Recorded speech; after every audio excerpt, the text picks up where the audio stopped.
সিলেটের কোম্পানিগঞ্জ উপজেলার ভোলাগঞ্জ থেকে লুট হওয়া বিপুল পরিমাণ সাদা পাথর উদ্ধার করেছে আইন শৃঙ্খলা বাহিনী।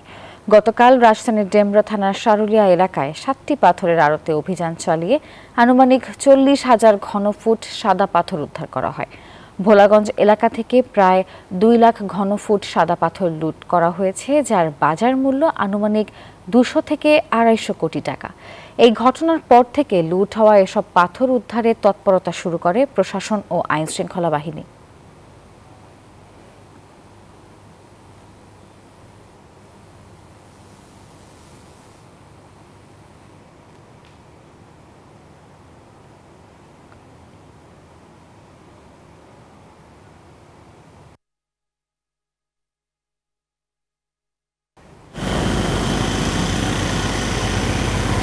নাফিসা, ধন্যবাদ আপনাকে। আপনি জানেন যে গত পরশু রাত থেকে যৌথ অভিযান সেটি এখনো পর্যন্ত অব্যাহত রয়েছে।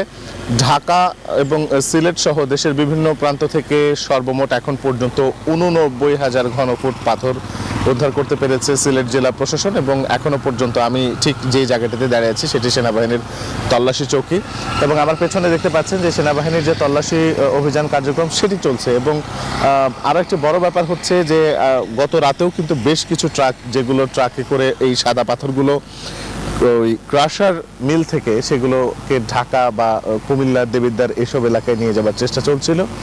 এবং সেই সঙ্গে আপনারা জানেন এর মধ্যে যে ঢাকারও একটি অঞ্চলে একটি এলাকায় সেখানেও সাদা পাথরের সন্ধান পাওয়া গিয়েছে। এবং সবকিছু মিলিয়ে কিন্তু এই যে তল্লাশির যে কার্যক্রম সেটি অব্যাহত রয়েছে। যদিও আজকে শুক্রবার এখনো পর্যন্ত জেলা প্রশাসনের পক্ষ থেকে সর্বশেষ যে তথ্য যে ঠিক কতগুলো ট্রাক আটক করা হয়েছে সাদা পাথর ভর্তি, সেগুলো কিন্তু নিশ্চিত হওয়া যায়নি। তবে এখানে একটা জিনিস বলে রাখা জরুরি, যে পাথরগুলোকে ক্রাশ করে ফেলা হয়েছে, অর্থাৎ যে পাথরগুলোকে চূর্ণ করা হয়েছে, সেই পাথরগুলো কিন্তু পরবর্তীতে এই সাদা পাথর এলাকায় প্রতিস্থাপন আসলে কিভাবে করা হবে সেই সম্পর্কেও কিন্তু আসলে বিস্তারিত কোনো তথ্য এখনো পর্যন্ত পাওয়া যায়নি।